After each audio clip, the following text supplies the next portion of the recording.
بالله العلي العظيم أعوذ بالله من الشيطان الرجيم بسم الله الرحمن الرحيم الحمد لله الذي لا يبلغ مدحته القائلون ولا يحصي نعماءه العادون ولا يؤدي حقه المجتهدون الذي ليس لصفته حد محدود ولا نعت موجود ولا وقت محدود ولا أجل ممدود فطر الخلائق بقدرته ونشر الرياح برحمته الصلاة والسلام على الرسول المسدد المحمود الأحمد المصطفى الأمجد سيدنا ونبينا ومولانا ومولى الكونين جد الحسن والحسين عن أبي القاسم محمد اللهم صل على محمد وآل محمد وعجل وعلى أهل بيته الطيبين الطاهرين المعصومين المنتخبين المنتجبين الذين أذهب الله عنهم الرجس وطهرهم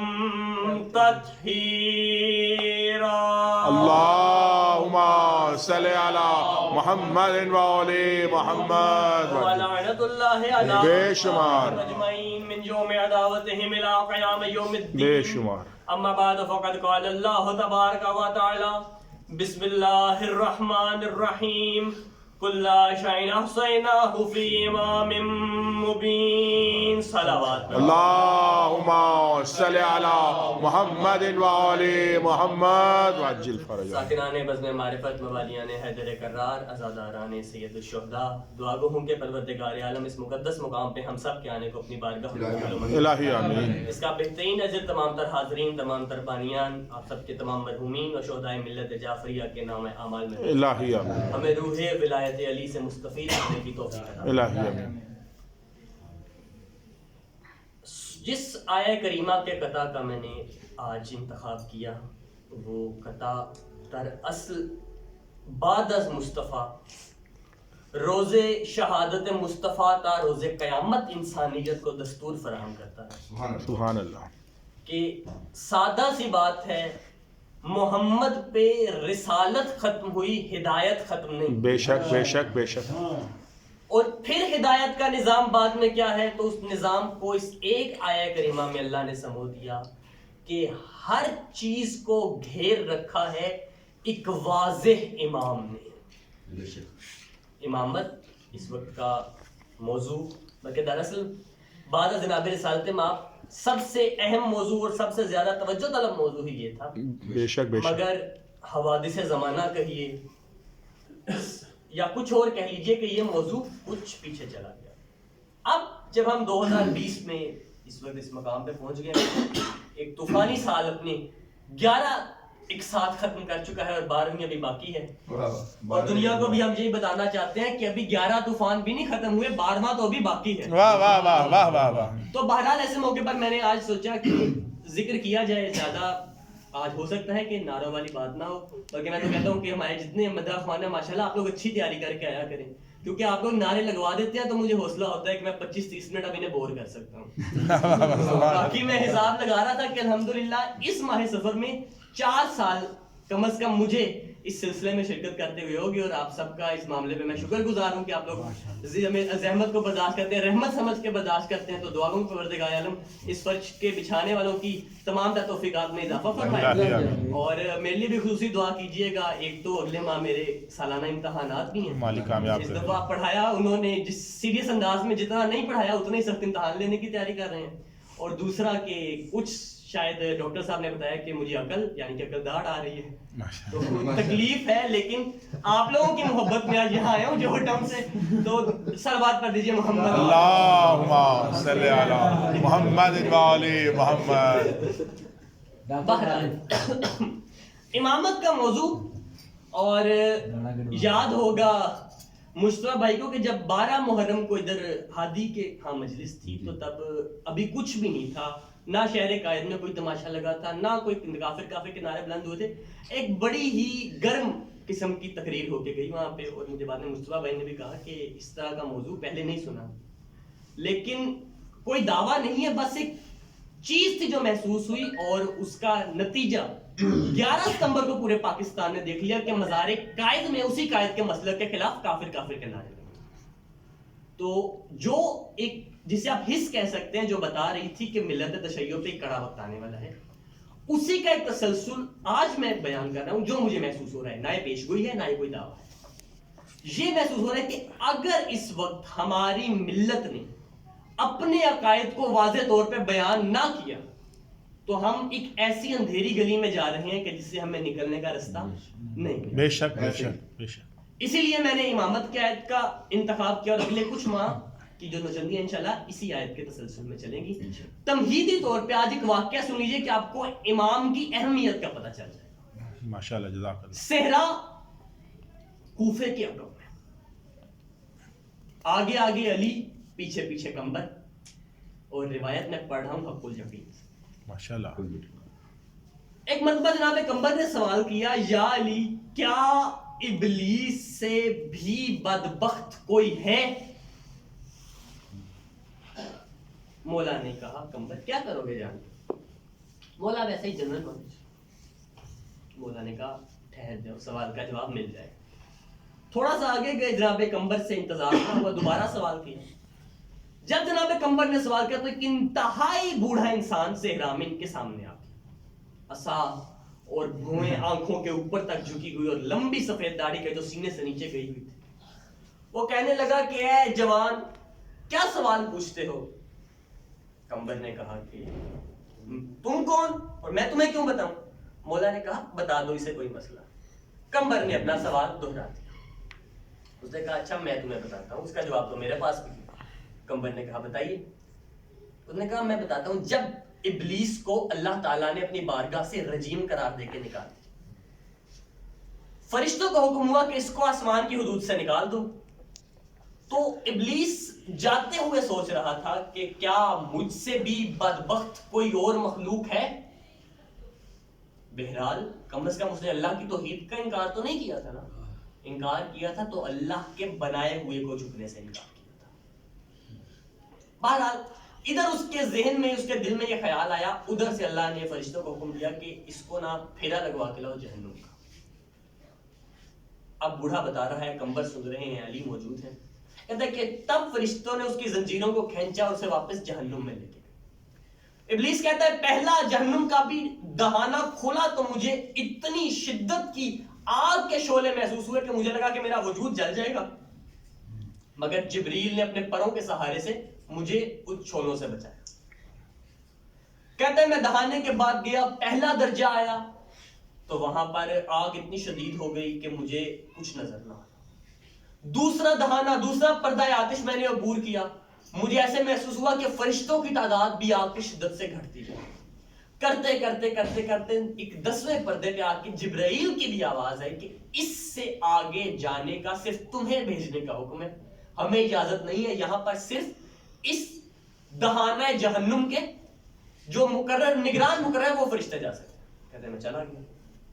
اب میں نے وہاں پہ دیکھا کہ 2 کڑاہے ہیں, ان کڑاہوں کے نیچے بھی آگ ابل رہی ہے, ان کڑاہوں کے اندر بھی آگ ابل رہی ہے, ان کڑاہوں سے کڑاہیوں کے اوپر بھی آگ گر رہی ہے, ان کے اندر دونوں میں ایک ایک فرد موجود ہے. اس کو فرشتے آگ کے کوڑے مارتے ہیں اور اس کے بعد ایک آتشی آبشار گرتی ہے, ان کی کھال جل جاتی ہے. اس جلی کھال کو آہنی قسم کے درے سے اتارا جاتا ہے, ان پہ کھال پھر چڑھتی ہے, وہ کھال پھر پورے عذاب کے بعد اترتی ہے.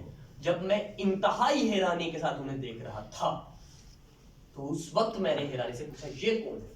تب حاطف غیبی سے آواز آئی کہ یہ اس کائنات کی بدترین مخلوق ہے اور ان کا جرم یہ ہے کہ یہ آخری نبی کے بعد ان کے وسیع اور پہلے امام کے خلاف خروج کریں گے. اللہ اکبر اللہ اکبر. بہرحال ابلیس کو آسمان سے نکال دیا. بوڑھے نے قصہ ختم کیا, قصہ سنا کے چل دیا. بادشاہ جو اب تک خاموش تھے, میرے مولا کی آواز آئی, کمبر اتنا تفصیلی حوال بتانے والوں سے اس کا تعارف نہیں پوچھو گے؟ سبحان اللہ. کمبر نے مخاطب کر کے کہا کہ کون ہو بزرگ, اپنا تعارف تو کراتے جاؤ. اس نے عصا روکا اور منہ موڑ کے کہا اگر تمہارے ساتھ والا شخص مجھے نہ کہتا تو میں تعارف نہ کراتا، میں وہی ابلیس ہوں۔ اللہ اکبر، اللہ اکبر۔ یعنی کہ امامت کا انکار کوئی اتنا بڑا جرم ہے کہ ہم سارے گناہ جس کے سر ڈال دیتے ہیں، جس ابلیس کے سر ڈال دیتے ہیں، اس کو بھی پتا ہے کہ میرے سے بھی بدبخت جو مخلوق ہے وہ اس کا انکار کرتا ہے۔ اب ضرورت کیا ہے امام کی، حقیقت کیا ہے امامت کی، فلسفہ کیا ہے امامت کا، اس کو دیکھنے کے لیے ہمیں کسی لمبی چوڑی تفصیل کی ضرورت نہیں ہے۔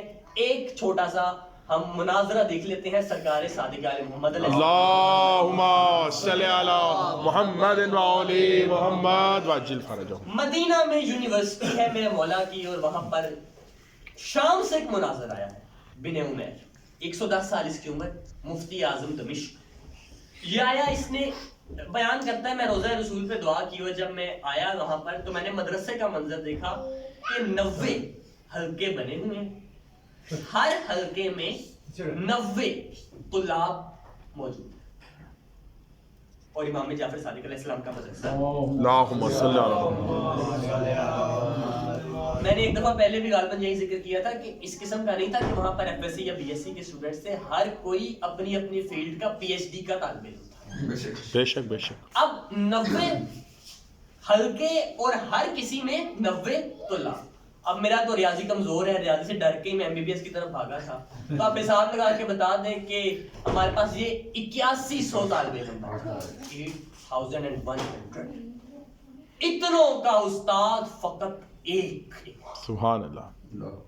کہیں پہ کوئی جابر بن حیان کی صورت میں کیمیا کا سوال کرتا ہے تو میرے مولا اس کو کیمیا کا جواب دیتے ہیں، کہیں کوئی نعمان بن ثابت کی صورت میں فقہ کا سوال کر رہا ہے تو میرے مولا سوال کا جواب دے رہے ہیں، کہیں کوئی حشام کی صورت میں علم کلام پہ سوال کر رہا ہے تو میرے مولا جواب دے رہے ہیں، کہیں کوئی زرارہ کی صورت علم حدیث پہ سوال کر رہا ہے تو مولا جواب دے رہے ہیں۔ ایک اتنی متنوع یونیورسٹی۔ اب ہوا کیا، یہ آیا اور امام جعفر صادق علیہ السلام کے پاس آ کے کہتا ہے کہ میں آپ سے مناظرہ کرنے آیا۔ بہت طویل روایت ہے اور ایک علیحدہ موضوع، اس میں سے بس ایک قطعہ میں اٹھاؤں گا۔ امام نے کہا کس موضوع پہ مناظرہ کرنا چاہتے ہو؟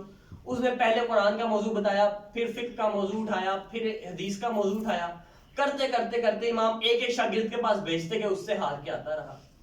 آخر میں اس نے امام سے کہا کہ میں آخری بحث علم الکلام کی کرنا چاہتا ہوں۔ امام نے کہا وہ فلاں حلقے میں ابن حکم بیٹھا حشام کے نام، اس کے پاس چلے جاؤ۔ اب جناب حشام نوخیز ہے، ہماری تو مجالس جب ذکر ہوتا ہے تو ایک ذہن میں آتا ہے امیج کہ یہ بھی کوئی 30 40 50 کے کوئی انسان ہے، مولا کے شاگرد ہے، لیکن آپ کے عمر مبارک اس وقت 15 برس کے قریب۔ جناب حشام نے یہ گیا، یہ جناب حشام کے پاس جا کے پوچھتا ہے کہ میں تم سے مناظرہ کرنے آیا ہوں۔ انہوں نے کہا کیا مناظرہ کر لیتے ہیں، بسم اللہ۔ سوال اس نے کیا کہ آپ کو ایسا کیوں لگتا ہے کہ ہمیں امام کی ضرورت ہے؟ حشام نے سوال کیا، میں آپ سے سوال کرتا ہوں کہ بعد از رسول ہمارے درمیان حجت کیا ہے؟ سبحان اللہ۔ حجت سے کیا مراد ہے؟ اس نے سوال کیا۔ حشام نے کہا میرا مطلب کہ اگر کوئی اختلافات ہو تو ان میں ہمارے بیچ ایک فرقان کیا ہے؟ بوڑھے نے جواب دیا قرآن اور سنت۔ حشام نے سوال کیا کہ اگر قرآن اور سنت ہمارے درمیان فرقان ہے تو ان کی موجودگی میں بھی اگر ہم مناظرہ کر رہے ہیں تو اس کا مطلب کہ یہ ہمارے اختلافات مٹانے کے لیے کافی نہیں۔ سبحان اللہ، واہ واہ واہ واہ واہ واہ واہ۔ حشام نے یہ ایک منطقی سی بات کی، اور حشام کے بات سن کے بن عمیر واپس چلا امام کے اور جا کے کہتا ہے کہ میری سمجھ سے باہر ہے کہ آپ کے مدرسے کے ایک ایک فرد نے مجھے عاجز کیا، مجھے ان میں سے کسی کے سوالوں کا جواب نہیں ملا۔ امام نے کہا اب مناظر بن کے نہیں، اب طالب علم بن کے جا کے اس سے پوچھو۔ واہ واہ واہ۔ اب دوبارہ آیا حشام اپنا اپنے حلقے میں مصروف ہے، کہتا ہے میں آپ سے کچھ پوچھنا چاہتا ہوں۔ جب حشام نے کہا پوچھ، حشام والے سوال دہرائے کہ کیا ہمارے درمیان کوئی حجت موجود ہے؟ حشام نے کہا جی ہاں موجود ہے۔ اختلافات مٹا سکتی ہے؟ جی ہاں مٹا سکتی ہے۔ کیسے؟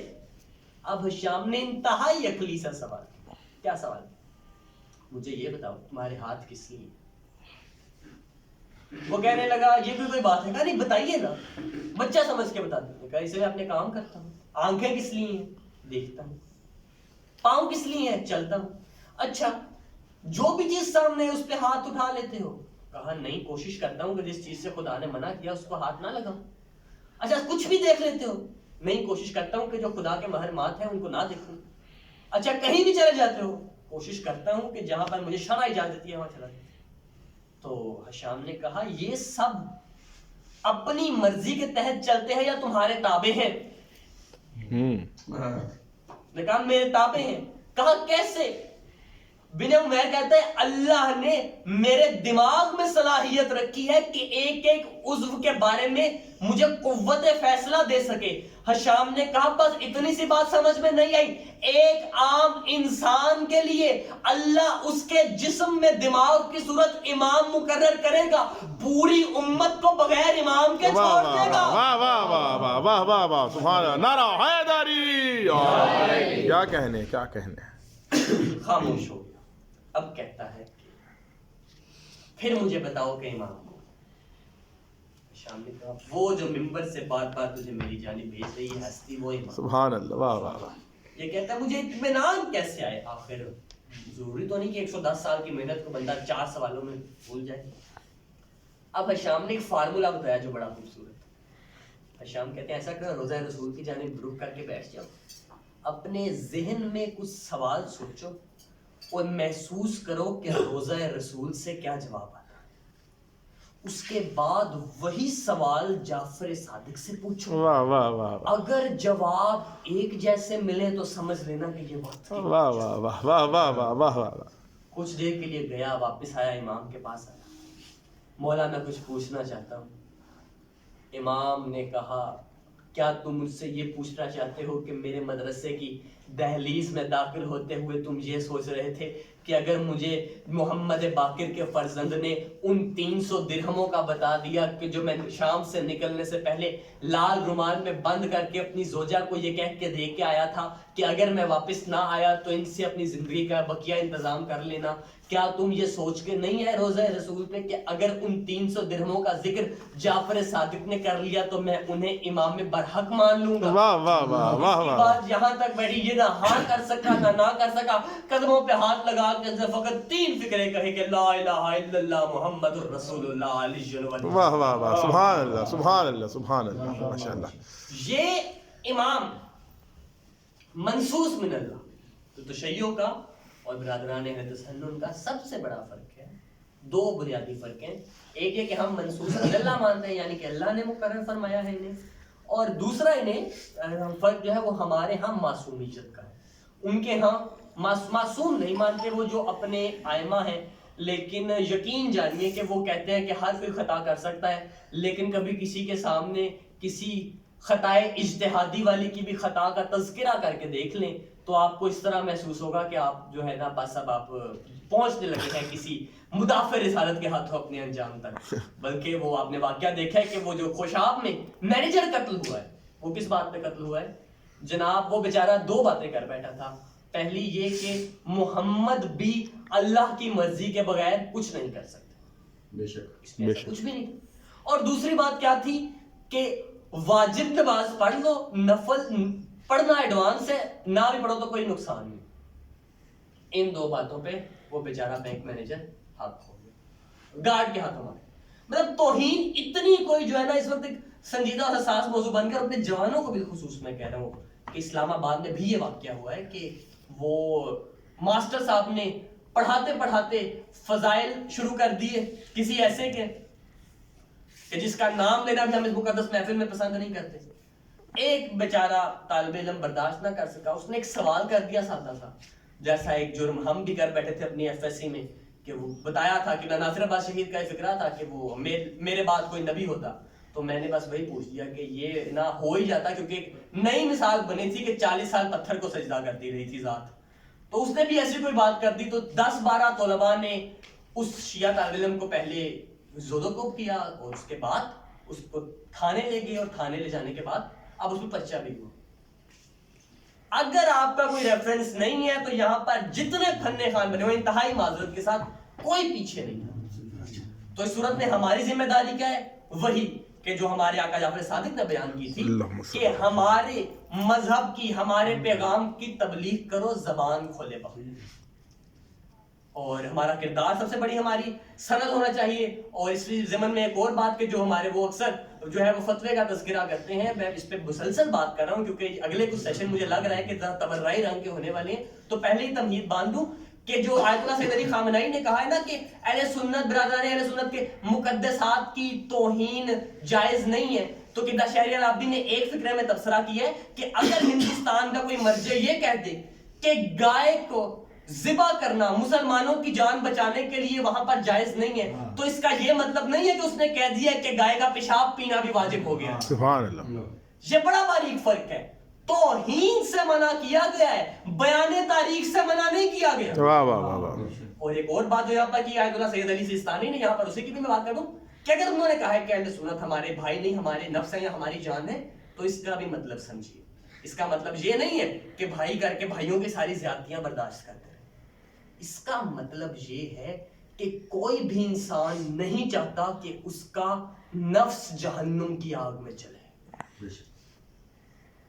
سید کے کہنے کا یہ مطلب ہے کہ جیسے اپنے لیے ہدایت کو پسند کرتے ہو، انہیں چھوت سمجھ کے اپنے وجود سے علیحدہ نہ کرو، ان کی ہدایت کا جتنا انتظام کر سکتے ہو اتنا کرو. سبحان اللہ. سبحان ہم سفیر ہیں.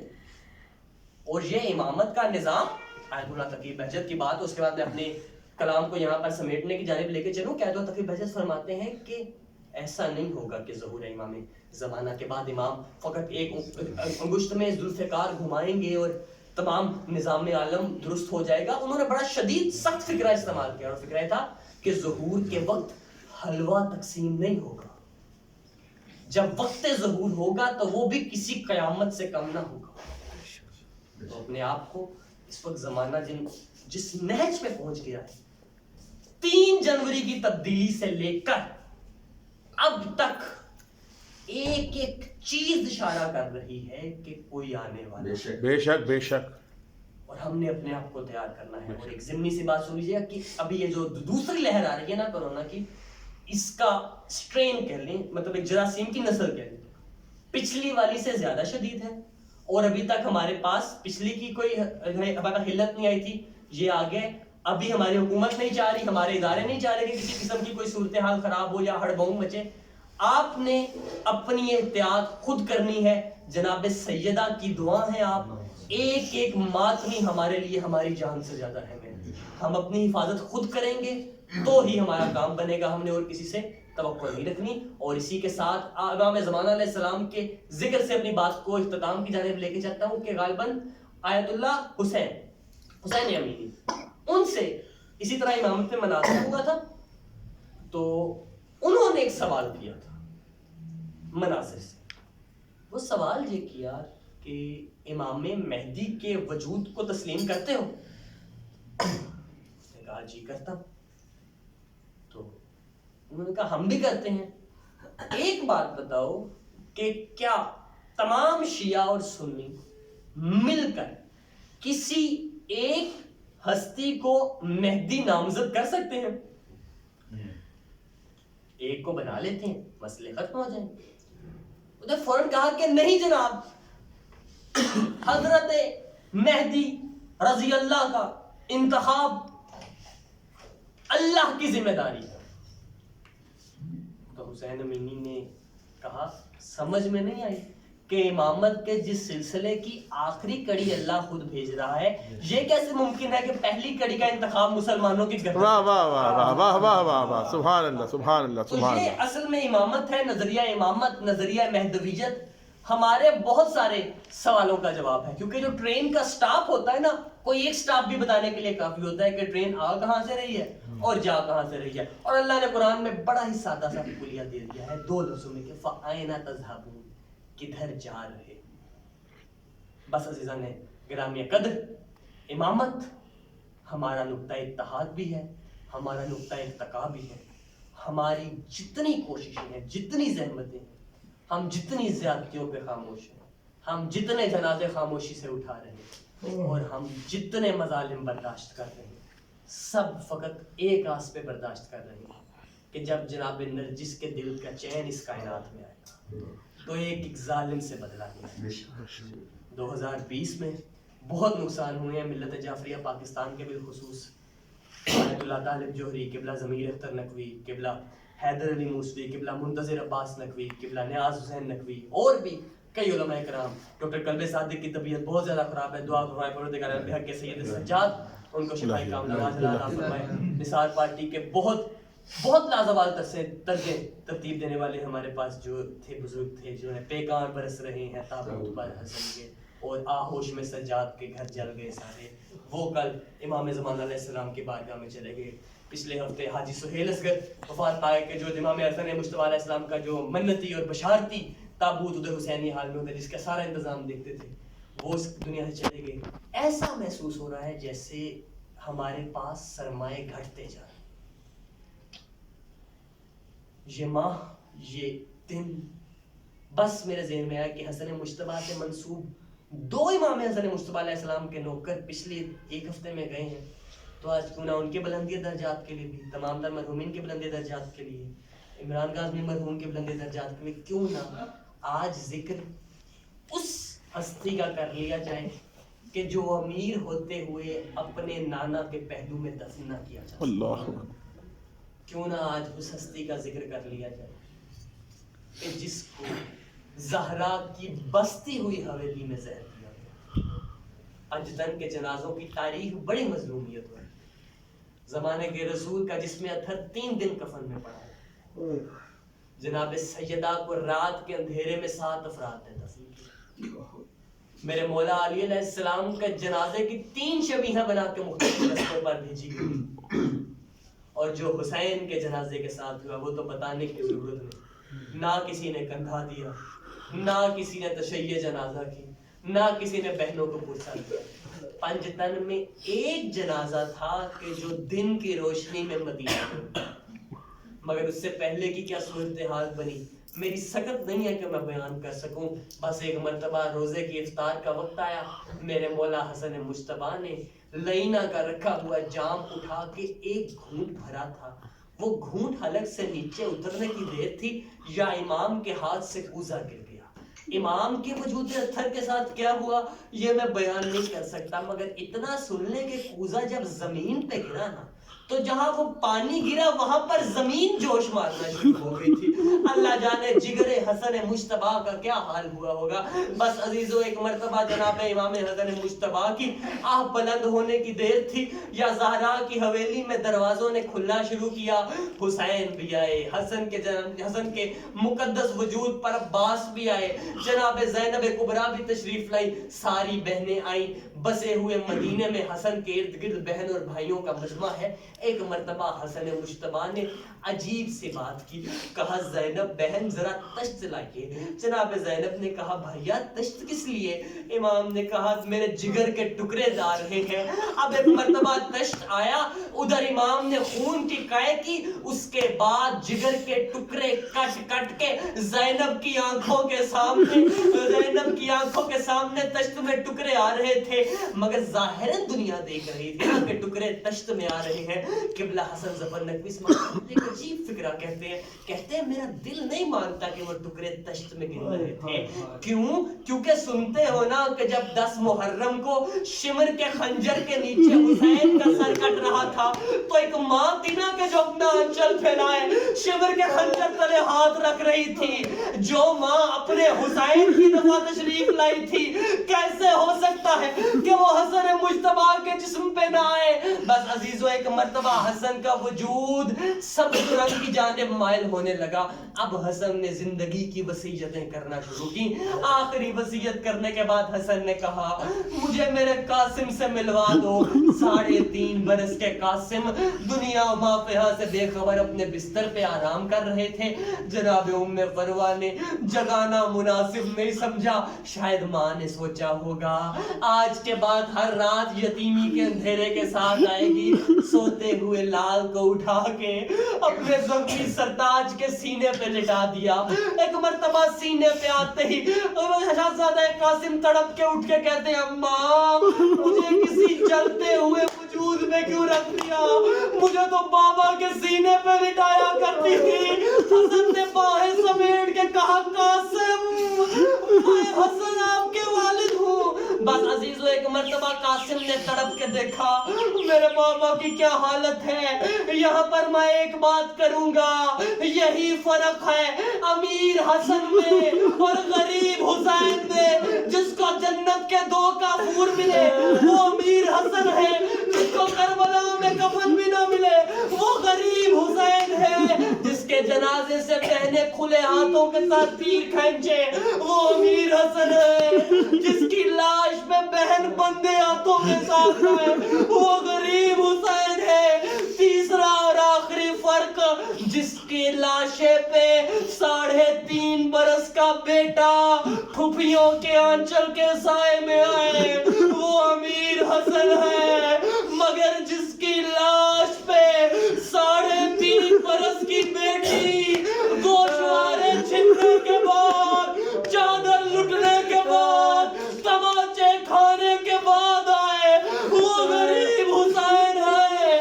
قاسم کو ہٹانے کے لیے کبھی عباس آئے کبھی شبیر آئے, مگر جب سکینہ بابا کے جسم سے لپٹی تھی ایک مرتبہ شمر نے درہ اٹھایا حسین کی یتیمہ, واہ حسینہ واہ حسینہ.